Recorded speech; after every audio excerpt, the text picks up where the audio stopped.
মক্কা থেকে মদিনায় যখন আল্লাহ রাসূল সাল্লাল্লাহু আলাইহি ওয়াসাল্লাম গেলেন, মদিনার আগের নাম ছিল ইয়াসরিব। মদিনার আগের নাম কি ছিল? ইয়াসরিব। ইয়াসরিব শব্দের অর্থ to take revenge from someone, প্রতিশোধ নেয়া। আল্লাহর হাবিব সাল্লাল্লাহু আলাইহি ওয়াসাল্লাম বললেন, আমি রাহমাতাল লিল আলামিন, আমি দয়ার নবী, মায়ার নবী, আর আমি যেই শহরে আসবো এই শহরের নাম প্রতিশোধের শহর। নেভার, কখনো হতে পারে না।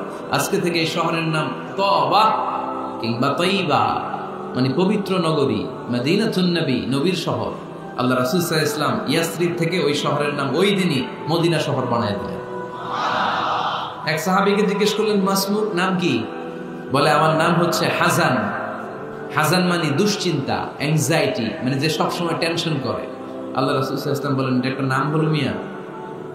টেনশন কি কারো নাম হয়?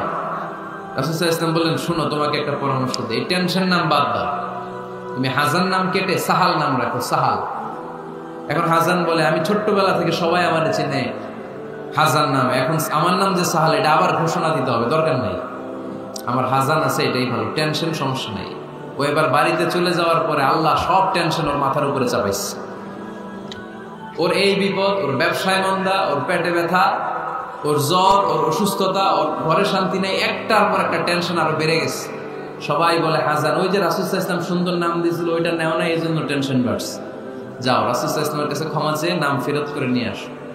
হাজান এবার যে বলে, ইয়া রাসূলুল্লাহ, আমার হাজান নামের দরকার নাই, আপনি যেটা সাহাল দিয়েছিলেন ওইটাই ভালো। সাহাল শব্দের অর্থ সহজ। সাহাল মানে কি? ওই সাহাল রাদিয়াল্লাহু তাআলা আনহু বলে, আমি রাসূল সাল্লাল্লাহু আলাইহি ওয়াসাল্লামের কাছে ক্ষমা চেয়ে ওনার দেয়া নাম নিয়ে আসলাম, সাহাল। তারপর থেকে সবাই আমাকে ডাকে সাহাল। সাহাল মানে সহজ। আর ওই দিন থেকে মরার আগ পর্যন্ত আমার জীবনে আর কোনো টেনশন আসে নাই, সব কাজে আল্লাহ সাহাল অর্থাৎ সহজ করে দিয়েছেন। পড়েন সুবহানাল্লাহ।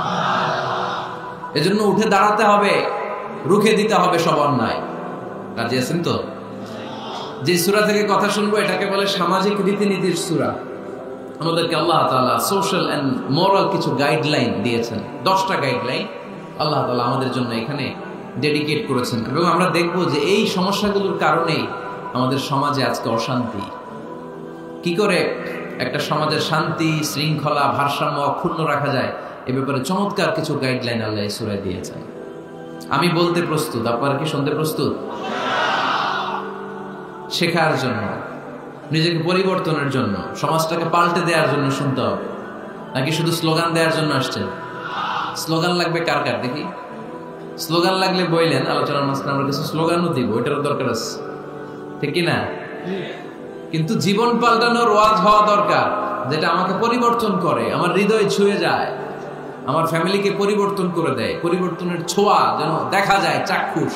এরকম কথাবার্তা দরকার আছে না নাই? আমি কানে হাত দিয়ে চোখের পানি ছেড়ে জাহান্নামের ওয়াজ করলাম, আপনারাও কাঁদলেন। এরপর আমি জান্নাতের ওয়াজ করলাম, আপনারাও হাসলেন। মাটির নিচের ওয়াজ, আকাশের উপরের ওয়াজ, সমাজ পরিবর্তন হবে না, তাই না? তো সমাজ পরিবর্তনের জন্য সমাজের সমস্যাগুলো ধরে ধরে কথা বলা দরকার।